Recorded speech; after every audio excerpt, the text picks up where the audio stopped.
Let's be honest with each other. You're here because something feels wrong. There's a friction in your life, a sense of being stuck in a gear that won't turn.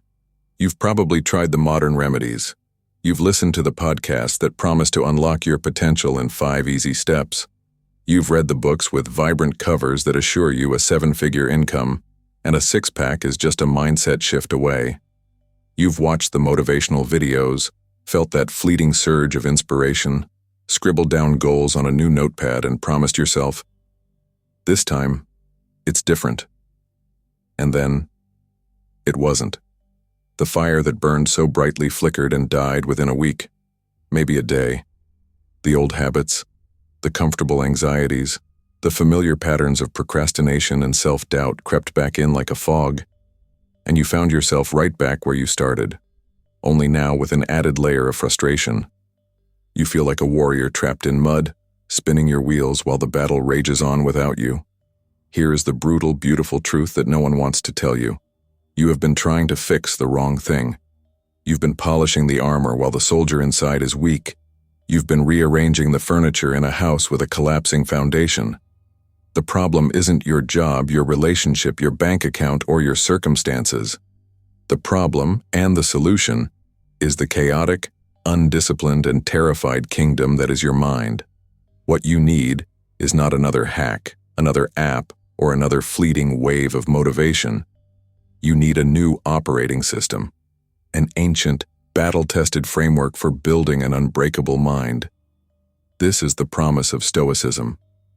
But this is not the gentle academic philosophy you might have read about.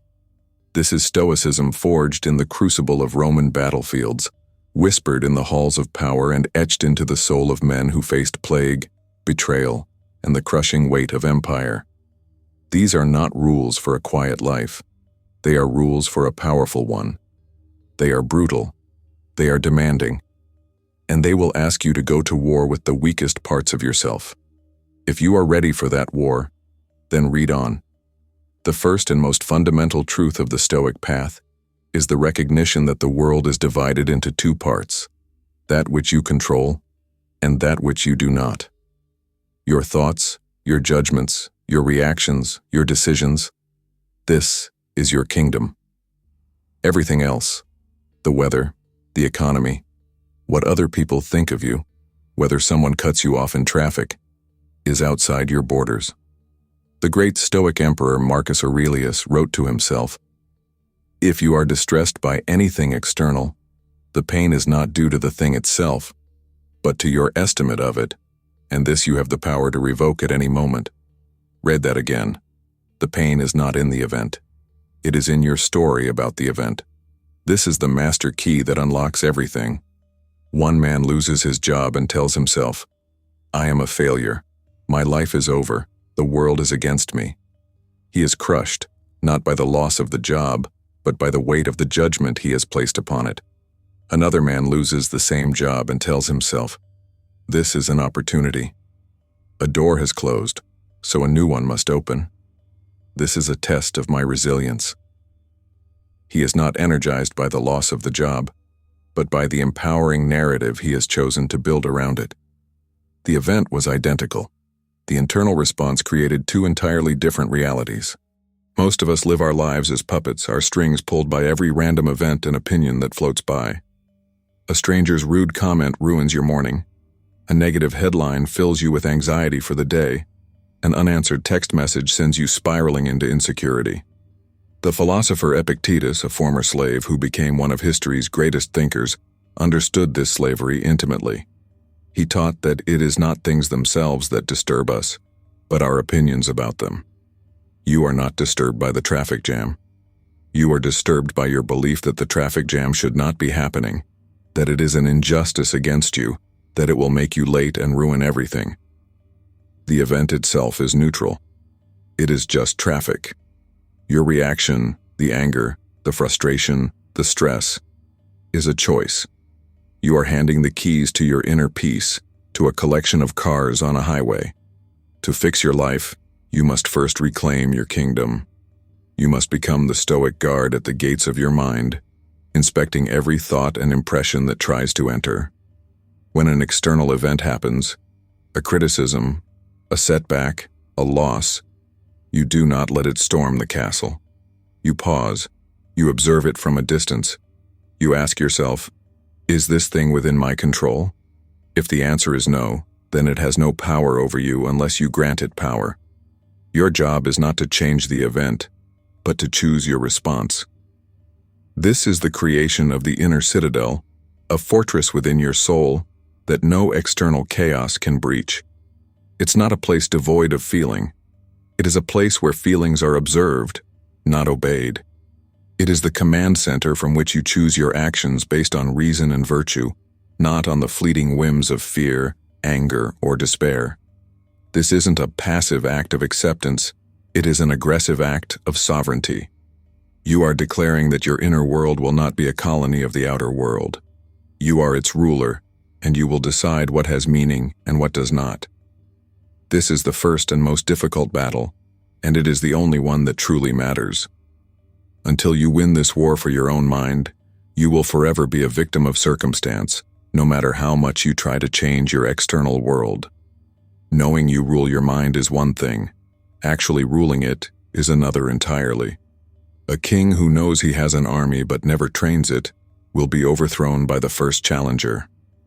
Your will is that army, and it must be forged, not just wished into existence. This forging happens in the fire of discomfort and under the relentless hammer of discipline. Let's destroy a modern myth right now: the cult of motivation. We chase motivation like a drug. We believe that if we just feel like doing something, we will do it. But motivation is a fair-weather friend. It's a surge of emotion, a fleeting chemical high that comes and goes with your mood, your energy levels, and whether you saw an inspiring video on social media. It is unreliable, and it will abandon you the moment things get hard. The Stoics knew this. They did not rely on motivation. They built systems of discipline. Discipline is what gets you out of bed when motivation whispers, "Just 5 more minutes." Discipline is what takes you to the gym when motivation says, "You're too tired today." Discipline is what makes you do the hard, necessary work when motivation has long since packed its bags and left. Here is a brutal rule you must burn into your soul. Stop negotiating with your weakness. That little voice in your head that says, "I'll start tomorrow," or "One little cheat meal won't hurt," or "I'm too stressed to deal with that difficult conversation right now." That voice is not your friend. It is a saboteur. It is the embodiment of your weakness, and it is a master negotiator. And every time you engage with it, every time you bargain with it, you lose. Even if you win the negotiation and only procrastinate for an hour instead of a day, you have still legitimized weakness as an equal partner in your decision-making. You have taught your mind that discipline is optional. A warrior does not negotiate with the enemy. They identify the threat and eliminate it. When the alarm clock rings, you do not lie there and debate the merits of getting up. The decision was already made the night before. You get up. End of story. When you feel the urge to scroll mindlessly on your phone instead of reading a book, you do not bargain for just 5 minutes. You put the phone down. You pick up the book. The negotiation is a trap. The only winning move is not to play. This is where the practice of voluntary discomfort becomes your greatest weapon. The Stoics intentionally sought out hardship to inoculate themselves against the inevitable suffering of life. Seneca would practice poverty, living on meager food and sleeping on the floor for days at a time, not because he was poor, but so that he would never fear poverty. They took cold baths, wore simple clothing in cold weather, and fasted. Why? Because they understood that the more you embrace what is uncomfortable by choice, the less power the uncomfortable has over you when it arrives without your permission. You are expanding your resilience. You are teaching your body and mind that your comfort is not the ultimate goal. Your character is. Each time you choose the hard path, the cold shower, the workout you dread, the difficult task you've been avoiding, you are casting a vote for a stronger version of yourself. You are hammering your will on the anvil of reality, forging it into something that does not break under pressure. This is the true meaning of freedom. Modern culture tells us freedom is the ability to do whatever we want whenever we feel like it. That is not freedom. That is slavery to impulse. True freedom, Stoic freedom, is the ability to do what is right and necessary, to act in accordance with your highest self, especially when you don't feel like it. It is self-mastery. As Epictetus said, "No man is free who is not master of himself." Your discipline is the price of your freedom. Pay it daily, or you will remain a slave to your feelings for the rest of your life. Once you begin to win the war within, you must then contend with the world outside. Your newly forged discipline and clarified mind will immediately be tested by two of the most insidious forces in modern life: noise and the need for approval. Seneca warned, "If you are everywhere, you are nowhere." We live in an age of engineered distraction. Your phone is a slot machine in your pocket, constantly screaming for your attention with notifications, messages, headlines, and endless streams of content designed to hijack your dopamine system. You are being pulled in 100 directions at once, your focus shattered into 1,000 tiny fragments. And then you wonder why you feel anxious, lost, and disconnected. You cannot fix your life if your mind is a chaotic marketplace of other people's opinions and endless distractions. The Stoics practiced a form of mental asceticism. They understood the power of silence, not just the absence of sound, but the quieting of external inputs. Silence is the space where you can actually hear yourself think. It's where you can reflect on your actions, align them with your values, and cultivate clarity. To reclaim your life, you must ruthlessly cut the noise. This is not a gentle suggestion. It is a declaration of war on distraction. Turn off unnecessary notifications. Set strict, non-negotiable time blocks for social media, or delete it entirely. Schedule time for deep work, where it is just you and your most important task. Protect your focus as if it were your most valuable resource, because it is. Your life is the sum of what you pay attention to. If you pay attention to garbage, your life will become garbage. If you pay attention to what is meaningful, purposeful, and virtuous, your life will reflect that. But even more seductive than the noise of distraction is the siren song of approval. Marcus Aurelius marveled at this paradox. It never ceases to amaze me. We all love ourselves more than other people, but care more about their opinions than our own. We are social creatures, hardwired to seek validation from the tribe. But in the modern world, this instinct has become a disease. We post our lives for likes. We tailor our opinions to fit in, and we measure our self-worth by the applause of strangers.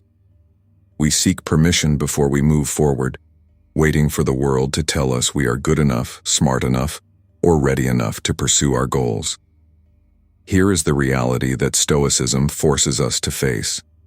The world does not care about your potential, and you do not need its approval anyway. You cannot build a life of substance if your foundation is the shifting sands of other people's opinions. A Stoic does not live to please others. A Stoic lives according to virtue, according to truth, not popularity. This means you must get comfortable with being misunderstood. When you start to change, when you prioritize discipline over pleasure, when you choose silence over noise, people will not understand. They will mock you. They will doubt you. They will try to pull you back into the version of yourself they can understand and control. Your growth makes them uncomfortable because it highlights their own stagnation. You are not here to be understood by the small-minded. You are here to become unshakable. And if walking this path means walking alone for a time, then you walk alone with pride, because greatness has always been a lonely road. But it is also the most honest, the most rewarding, the most freeing road of all. Stop waiting. Stop apologizing. Stop explaining. You don't need their approval. You don't need their validation. You just need to decide that you are done playing small, and you must learn to own your mistakes without the poison of shame. Seneca wrote, "A gem cannot be polished without friction, nor a man perfected without trials." Everyone messes up. Everyone falls short. Everyone has regrets. The difference between a broken life and a rebuilt one comes down to this. Do you face your mistakes like a warrior, or do you run from them like a coward? The coward blames others, makes excuses, and covers up the truth with distraction or denial. The warrior owns it, not with guilt, not with shame, but with courage. Shame keeps you stuck. Ownership sets you free. Owning your mistakes doesn't mean drowning in regret. It means standing up and saying, "Yes, I failed, but now I rise, and I will never go back." There comes a point where all the reading, thinking, and planning becomes another form of procrastination. It's easy to talk about being a Stoic. It's easy to collect quotes and imagine yourself as a serene philosopher contemplating the cosmos. But philosophy that remains in the head is nothing more than mental decoration. It is useless. The most brutal Stoic rule of all is also the simplest. Waste no more time arguing what a good man should be. Be one. That quote, from the private journal of the most powerful man in the world, Marcus Aurelius, is the ultimate indictment of all talk and no action. You want to fix your life? Then stop performing, stop pretending, and start embodying. Your life is not a story you tell yourself. It is a series of actions you take. The gap between the person you want to be and the person you are is bridged only by what you do. Most people live in that gap. In their heads, they are disciplined, courageous, and wise. In reality, their actions are driven by fear, comfort-seeking, and impulse. They say they want to be writers, but they don't write. They say they want to be fit, but they don't train. They say they want to be free, but they live in chains of their own making. This misalignment between thought and action is the source of immense psychological suffering. It is the nagging voice of your unlived potential. The Stoic path is the path of alignment. It is the relentless pursuit of closing that gap until your actions and your values are one and the same. It is a life lived in integrity. So, from this moment on, stop living in your head. When faced with a choice, don't ask what you feel like doing. Ask yourself, what would the person I want to become do right now? And then do that. That is the only question that matters. Would the strong, disciplined version of you hit the snooze button? No. Then get up. Would the wise, focused version of you waste 3 hours scrolling through other people's lives? No. Then put down the phone. Would the courageous version of you avoid the difficult conversation that needs to be had? No. Then have it. This is the daily practice. It is not glamorous. It is a series of small, often uncomfortable choices made consistently over time. It is choosing the pain of discipline over the pain of regret. And make no mistake, you will suffer either way. Only one of those paths builds the life you truly want. The world will always try to grab your attention, but you get to decide what deserves it. A Stoic doesn't chase everything. A Stoic chooses deliberately because a focused man is a dangerous man. He can build, improve, grow, and lead. The distractions will keep coming. The noise will always be there. But if you can master your attention, you can master your world. So starting today, cut the meaningless, silence the noise, and give your energy to things that actually build your future. Let your actions speak so loudly that your words become whispers. Let your silence terrify the insecure. Let it speak for your strength. Let your silence become your superpower. This is the ultimate challenge. The rules are laid bare before you. They are not secrets. The blueprint for a strong, meaningful, and free life has existed for 2,000 years. The Stoics left it for us. Now it is up to you to build the structure. Don't let this be just another article that fades by tomorrow.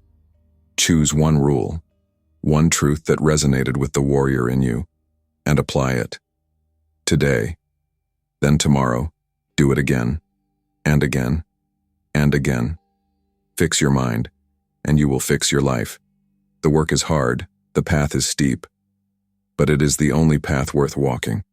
The war for your soul begins not on a distant battlefield, but in the quiet decisions you make in the next 5 minutes.